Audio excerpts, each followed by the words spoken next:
مزگەوتی گەورەی شاری سلێمانیە یان مزگەوتی حەزرەتی حاجی کاک ئەحمەدی شێخی سلێمانی.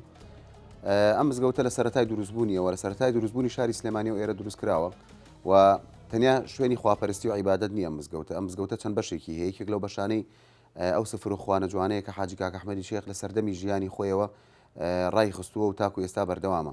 واتە سەر و 200 ساڵ لەمەوە پێش ئەم مزگەوتە چێشخانەی خێریتیا بووە و تاوەکو ئێستا بەردەوامە.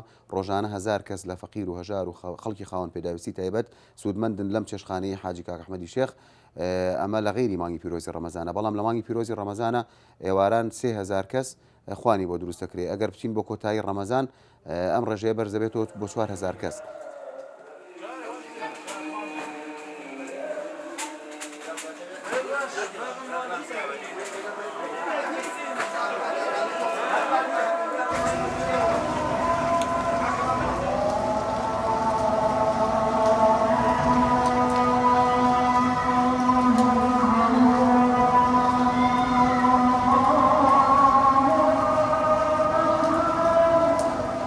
بەخێراتنی مانگی ڕەمەزانی پیرۆز دەکەین.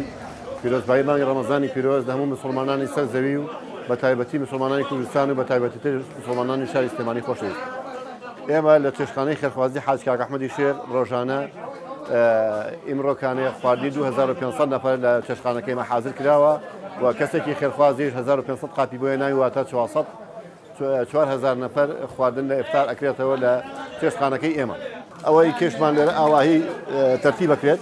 ئەمە برنج و مریشکی تایە، ئەمەشان فاسۆلەیەتیایە، کولی نەفرێک لەمەی دەدێتەوە و نانێکی پێ دەدێت، قاپێکی سەپەری پێ دەدێت، شیرینی پێ دەدێت و ئەمڕۆ داوای لێبوردنەکەم تەمان بەبوونی بارانەکەەوە ئیستیحامێکی زۆرمان لەسەر لۆدێکی زۆرمان لەسەرە بگین ئەو جەنجاڵێ بەو شێوەیە نابێت.